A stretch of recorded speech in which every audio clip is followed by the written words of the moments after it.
Welcome back to Behind the Bars podcast. This week, I am joined by my brand new co-host, McKenna. I've known McKenna for almost a decade and she'll be an amazing addition to our weekly program. This week, we'll be exploring the case of recently deceased rapist, killer, and lifelong criminal, Joseph Edward Duncan.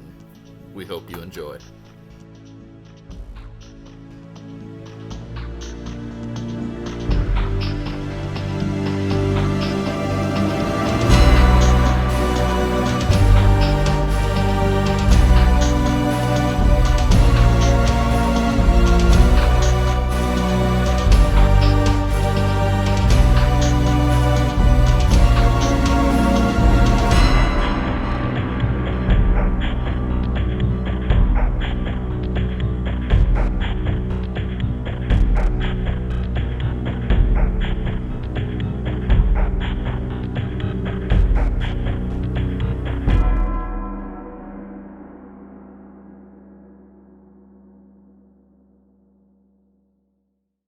This is long overdue, but we're finally back recording episodes for Behind the Bars podcast. We are joined with McKenna, who is the new co-host. Go ahead, introduce yourself a little bit. My name's McKenna. Do you go by Dalton or DB? Either or. Okay, sorry. I didn't want to expose your name. I've known Dalton for a decade now, almost. Yeah, it's been almost a decade. We're both super huge true crime fans and kind of both fell back into it, I think, at a really similar time. He a little bit harder than me, but huge fans of true crime podcasts, and I feel so fortunate that I'm able to now be a part of one. Welcome. So this week we are covering Joseph Edward Duncan. He actually just died, I believe it was last night. Yes, yesterday from stage 4 brain cancer. He was born on February 25th, 1963 in Tacoma, Washington. Obviously, died yesterday, which was March 28th, 2021. He was currently being held in the United States Penitentiary in Terre Haute, Indiana. He was a pretty big scumbag. That's putting it so lightly. I try to be a little nice. He was a horrible scumbag. No, we're not going to be nice. This man was horrible. From the time that he was a child until the time that he died, this man was awful. Yeah. So on his little snippet of a description here, he's a serial rapist, an arsonist, a serial killer, which he actually doesn't fit the criteria for a serial killer. No, he doesn't. A pedophile, a hebephile? Hebephile. So that's later adolescent. So pedophile is obviously a child. Hebephile is somebody that's more attracted to adolescents, but still not, obviously not of consenting age, not of 17 in some cases, but 18 in others. So looking at someone who's more attracted to 11 to 13-year-olds. What do you know? I almost have a degree in this and I still didn't know that.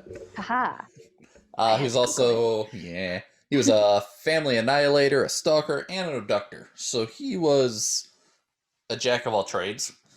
He pretty much did it all. Like I said, the only one I don't agree with is serial killer, because if you look at the FBI criteria, he just doesn't fit. Right. I want to know how they came to that. Obviously, family annihilator is what makes sense. It doesn't. I mean, he did kill that one family, but he killed the one family. So I mean, that's why I don't really one feel family, but I don't feel like serial killer fits that action. I don't even know if I really agree with the family annihilator, because there's only one case. Now, if he went and did it for 10 different families, killed them all, okay, I'd be more inclined to say a family annihilator. Yeah, we can stick that label on him. Yeah. Modus operandi, which is pretty much his calling card, was shooting. He only shot somebody once, which I don't really think it's his calling card. Bludgeoning, which he did to numerous of his victims. Right. Number of victims, it kind of varies. For victims he killed, 5 to 8. They're not all confirmed because some of the cases he actually was not convicted. He had a couple cases in Washington. He confessed to it, but they never did get a conviction because they were kind of more worried about the federal charge and the charges in Idaho and California. because they knew if they had him on those, there was no point to doing the California one because he was going to go to jail regardless. Right. They Or were not already putting him California, away for Washington. life. Yeah, Washington. Yeah, they were yeah, already putting him away for life. Yeah.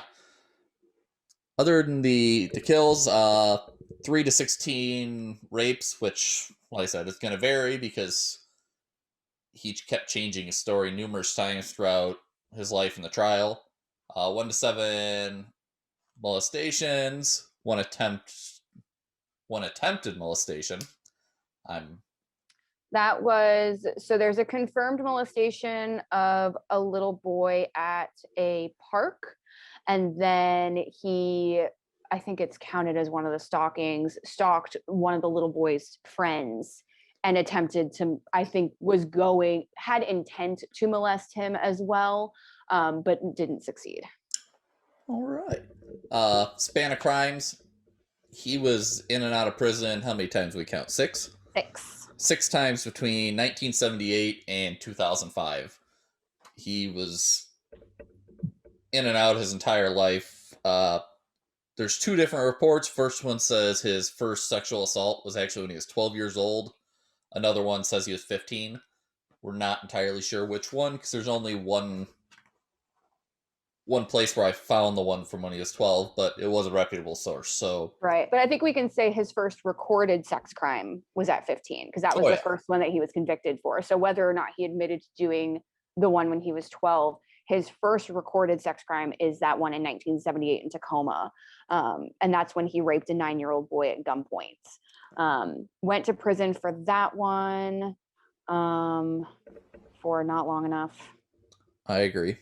He was promptly let out. Yeah, we were talking before we started recording here, and literally this man kept getting let out. He was, raping people, and then he's let out for good behavior. It's like, how can the fact that he's raping and sodomizing little boys at gunpoint. Yeah, and then we did. Oh, well, you behaved. We'll let you out. Yeah, go back out. It's fine. Let's try it again. See what happens. And then he commits an onslaught of all these other different crimes as well. But they're like, oh, you'll do better this time. It's okay. According to his brother, he was very manipulative and knew how to manipulate prison staff into letting him out. I think that is very evident. Yes. The one he reminds me of is Kemper. Kemper was amazing at doing that. Oh, he still is. Smooth talker. Yes, he is an incredibly intelligent man, and he can talk his way out of anything. Yeah. Criminal charges from 78 to 2005, he had almost 15 different charges. He had 5 counts of murder, 1 count of auto theft, 4 counts of kidnapping, 1 count of sodomy, 1 count of drug possession, and 1 count of parole violations. Which is comical because he violated his parole 6 times. Yeah. Minimum, because he went back in 6 times. Well, he went back in 7 times, but what we counted was in and out for various violations of parole and various other crimes that committed while he should have been on parole. Yeah, and if you're on parole and you get caught sodomizing and raping people, you probably shouldn't be given parole again. Exactly. But, yeah, that's why I kind of like Texas. You have 3 strikes. You do it 3 times, you're in jail forever. Yeah. He got sentenced to death. He actually got 3 different federal charges to be sentenced for death. Count 1 was kidnapping and death. This was the first one he could actually be sentenced to death on in a federal court. Second one was sexual exploitation of a child resulting in death. Once again, they found him guilty, sentenced him to death. And third one was use of a firearm resulting in a death, which these were all from the same case. And they didn't get to execute him because he ended up dying beforehand. Total life charges with this man, he has some of the larger numbers I've seen. In Idaho, he had 6 life sentences. California, 2 life sentences. Then in federal court, he had 3 death sentences and 3 life sentences, which means there was not a shot in hell that this guy could ever get out. Finally, they finally did it right. Actually, there was one way he could get out. He'd have to appeal to the Supreme Court, but the Supreme Court was not going to let him out, so he didn't even bother. Right. Which is a good thing, because why waste the time when we know he's not going anywhere? Exactly. And hey, he did have one way out, and it was to die. So congratulations, Mr. Duncan. You made it out of prison, sir. He was going one way or another. Exactly. So when it comes to Duncan's the younger parts of his life, it's very scattered in what we can find, and it also depends who you ask. So his brother Bruce Duncan claims that there was no abuse at all in the family. He'd never seen anything. They believe there were 5 kids in the family. And then we have his sister Sherry Cox, who claims that there was frequent abuse by the mother. The mother would frequently rant that men were worthless, all they do is cause harm. The mother was described as a crazy woman who obsessively attended church daily, which I could see. Yep. She claims if you fought back, the abuse would be worse. And that Joseph would never fight back. He'd just take the abuse and then he'd go back to his room. So it's kind of weird that you have 2 people in the same exact family and they're saying complete different things. And I never saw anything from Joseph himself saying whether or not he was abused. Right. I feel like given the crimes throughout his life, though, there has to be something. Nobody is brought up in a beautiful, loving household and then at 15 starts sodomizing boys at gunpoint. Except serial killers. Yeah. Well, except serial killers, but generally there's at least a background there. So I feel like something happened. Yeah, definitely. We fell, we got a concussion. There's a serial killer in the making. We had some kind of abuse. Something had to have happened to make Duncan the way that he was. Yeah, but there are, like I said, there are killers that they just snapped one day. They had a great family, and then they start murdering people. True. We don't know why. True. But I feel like what we see in Duncan is a progression.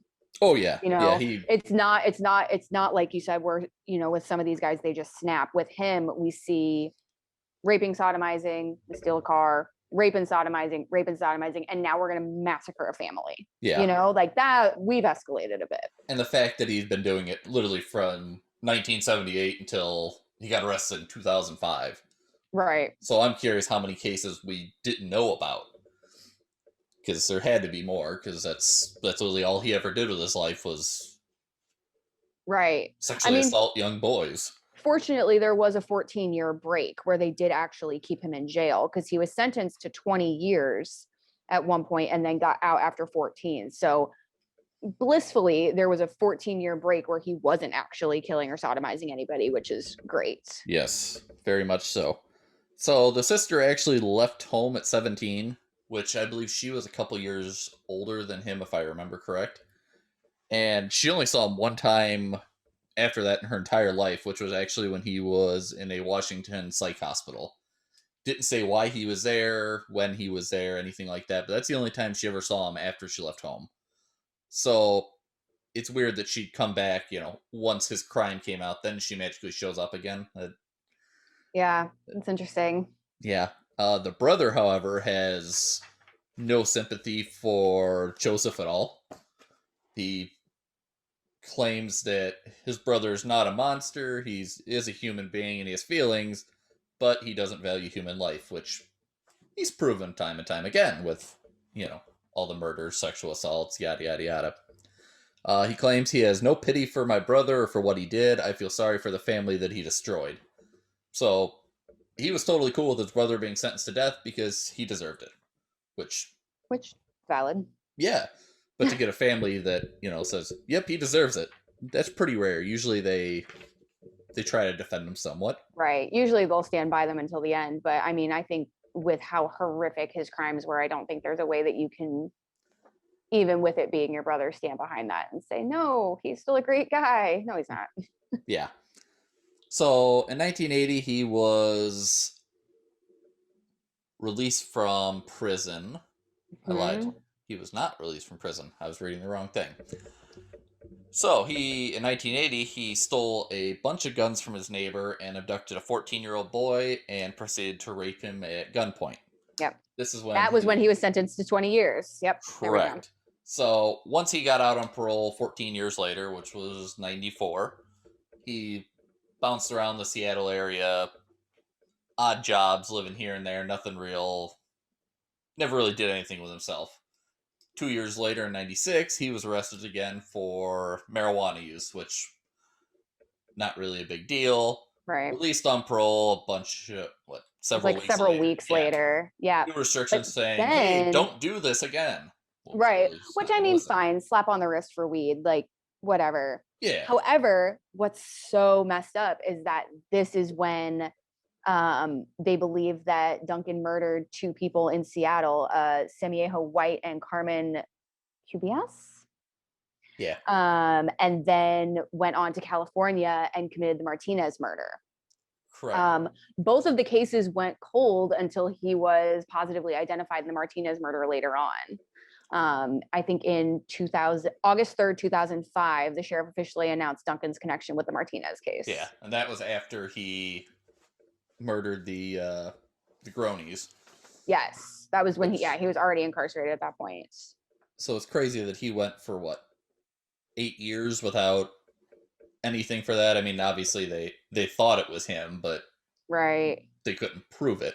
The Martinez case is just so sad. This young boy playing with his friends out front of his house. He's approached by a strange man asking about a lost cat. And that's the last anyone sees of Martinez for 2 weeks. April 19th, he's found nude, partially decomposed, evidence of sexual assault. He was bound with duct tape. And that poor young boy's family had to wait until 2005 to find out who had murdered him. Like that, it's just such an upsetting case. Yeah, and especially when they had a sketch of the suspect and a partial fingerprint. Right. So of a man who has this... already been in prison half a dozen times at this point. Exactly. How, I guarantee he'd been fingerprinted every time. So right. How did, I mean, obviously partial fingerprints can be numerous people. I get that, but you know. And unfortunately, we're also dealing in the late 90s, early 2000s, where jurisdictions really talking to each other, because he's in Riverside when he was just in Seattle. You know, he did a really good job of bouncing around and not staying in one place. And at that point, you know, the news wasn't as easy as it was now to click and find anything happening in the country. So I'm sure that really aided in him not being caught at that point, because they just weren't communicating. They didn't see a link at that point. I did find it really interesting that the only way that he was linked to that is a bunch of bloggers actually saw similarities between him and the composite sketch. I love that. Yeah, I love a good internet sleuth when they're like actually accurate. Yeah. I think a solid internet sleuth does amazing things. And the fact that, you know, the FBI actually took it serious and did, okay, let's check this out, and then they matched the fingerprint to him. That's phenomenal. Yes. The fact that it took 8 years was a little disappointing, but yeah. And then in 2005, on July 19th, he actually confessed to that murder, and he described the crime as a revenge against society for sending him back to jail for a probation violation. Well, you know, when you break parole or probation, you go back to jail. That's just kind of how it goes. Well, let's maybe not take it out on young boys. Yeah, or maybe just not. Yeah, maybe not rape young boys to begin with. Well, that's kind of an easy thing, but clearly he's him and doesn't. Not an option for him. Yeah. So after that, he returns to prison in 97 for the violation of parole. Released in 2000 for good behavior, and moves to where? Fargo, North Dakota. Fargo can't get a break, man. They really can't. That I feel bad for them up there. So then in 2005, so we made it 5 years, he's charged with the July 3rd, 2004 molestation of 2 boys in Detroit Lakes, Minnesota. And this is the weird part, and maybe you found more information on this than I did. A Fargo businessman helped him post bail. Who is that man, and why did he do that? I guess somehow they became acquainted before that. So I don't know if he was one of the people that Joseph did side work for or helped out, you know, here and there, but obviously he... But I'm sorry, even if you got a buddy doing side work for you, like if I found out that like my buddy who's doing side work molested 2 little boys, like I'm not posting his bail. Exactly. Maybe that's my morals.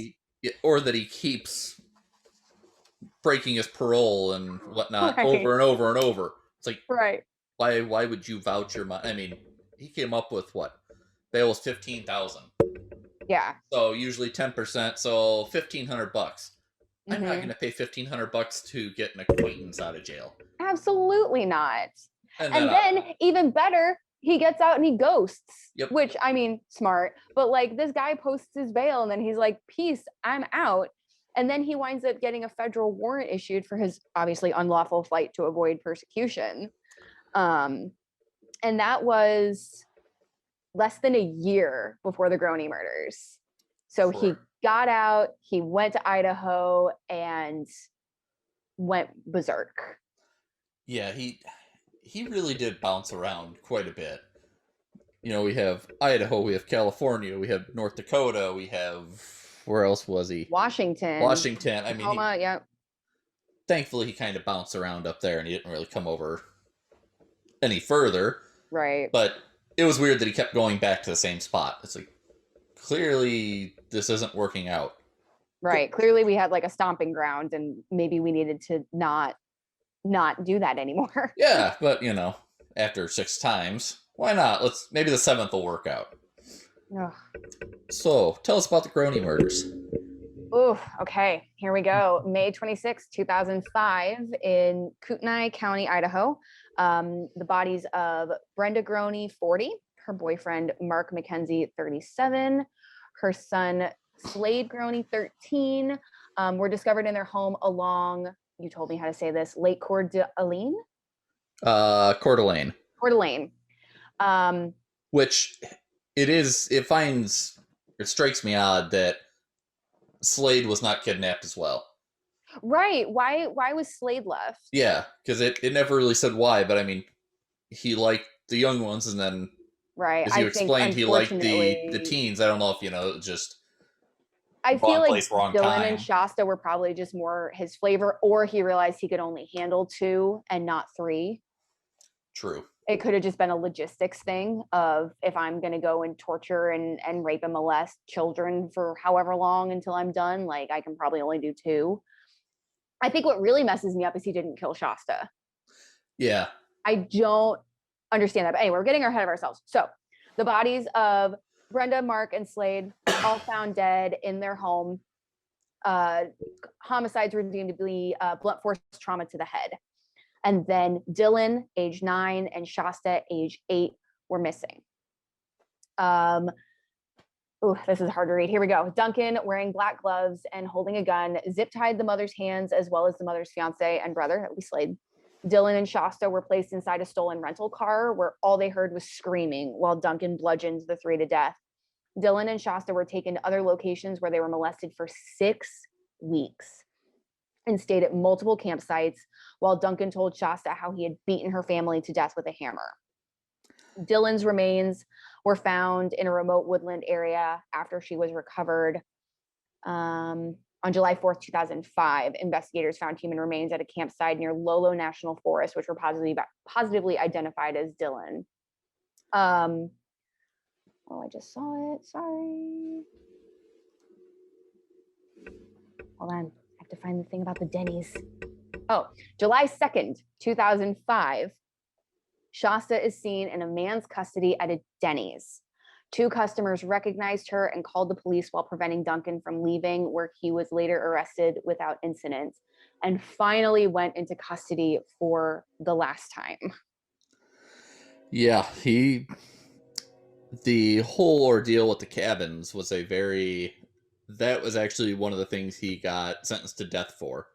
Because there's actually something called the cabin video, which I didn't look into too much because I didn't either. It's out there though, and I know that you can find it, but he recorded everything. Yes. He videotaped everything that he did to Dylan and Shasta, I think up to and including Dylan's murder. Yes, which that's something they should have locked away and never let out. I mean, obviously, you have to let out in court. After that, it should have been hidden forever, because now we have Shasta, who's still alive from what I read.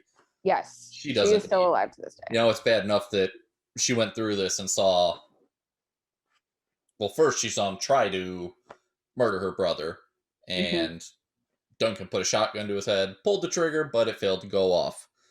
Obviously, being a kid, he begged Duncan not to kill him. He reloaded the shotgun, put it back to the boy's head, pulled the trigger, and it went off this time. So, definitely, and this is after, what'd you say, 6 weeks of being tortured, molested. That's That's ridiculous. This guy definitely deserved what he got in the end. Mm, Yeah. Terrible, terrible people. for real. And then Duncan claims that, well, after he killed Dylan, he started crying and told Shasta that he only killed him to put him out of his misery. And he also, at one point, was telling Shasta that it was an accident. He didn't mean for the gun to go off and kill him. Oh, sure. Yeah. Mm-hmm. Yeah, that's totally believable when you did it twice. Yeah. And then after Dylan was murdered, Shasta actually reported that Duncan nearly killed her a couple days after killing Dylan. She said that he gave her the choice to either be killed by strangulation or with a gun, and she chose to be strangled. And when Duncan proceeded to wrap a rope around her neck and pull it tight, he couldn't do it.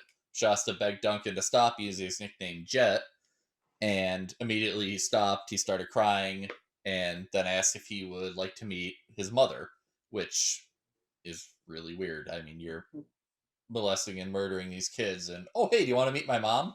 Right. What the fuck are you thinking? Well, and also, I really, again, wish I could have been inside his head and see what caused that break.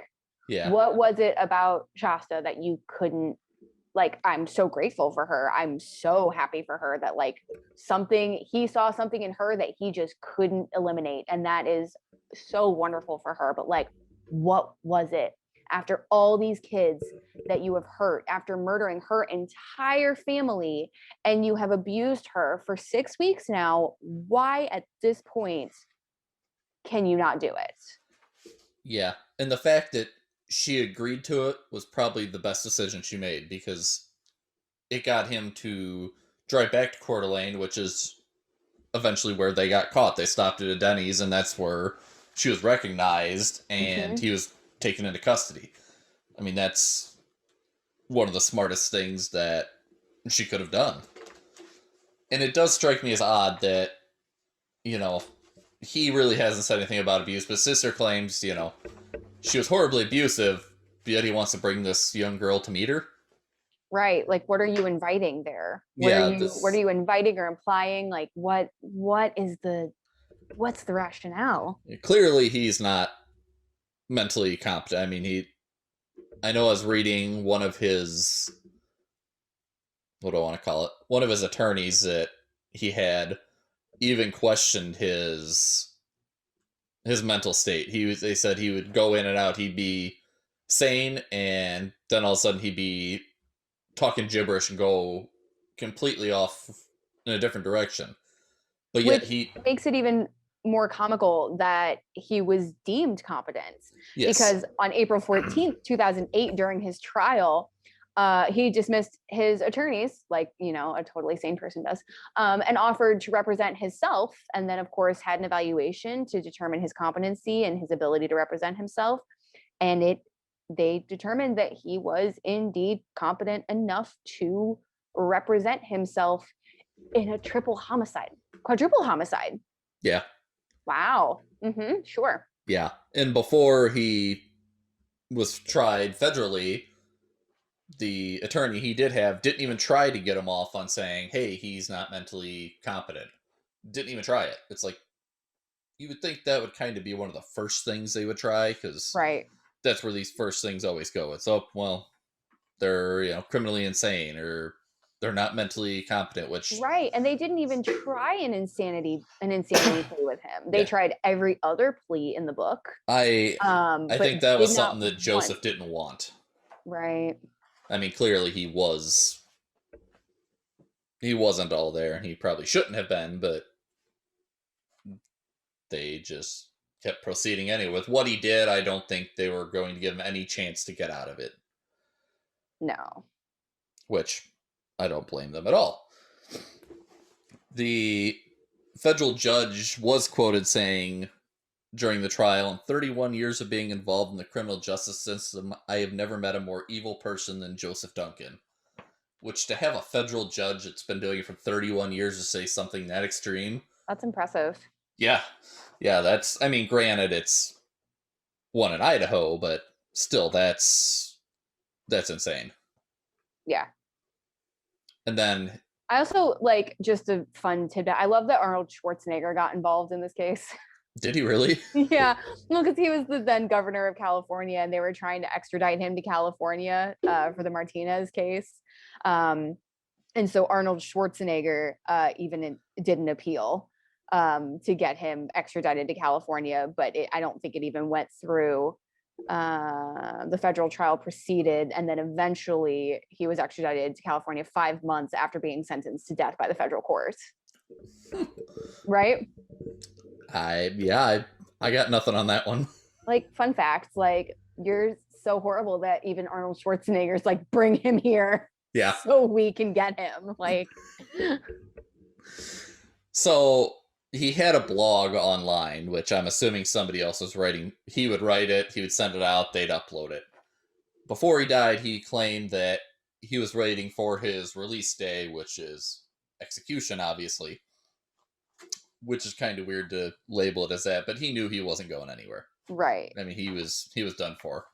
Obviously, he was being held in federal prison, which was actually in Terre Haute, and this is actually the same prison that is going to be housing the Boston City bomber shortly here. And it's actually where the Oklahoma City bomber Timothy McVeigh was executed in 2001. Ah. Which I'm kind of shocked they're moving the Boston City bomber there, because usually they keep the really high profile like him in Colorado. Right. Because they keep them with, El Chapo, and actually I think the Unabomber's still in Colorado, I think too. the Unabomber is still there. Yeah. Yeah. And believe it or not, the same guy who was the attorney for the Unabomber was this guy's attorney before he dismissed them. Huh. Yeah. So this guy had taken the high profile cases before, and I'm pretty sure he knew he'd make bank on this, but obviously he was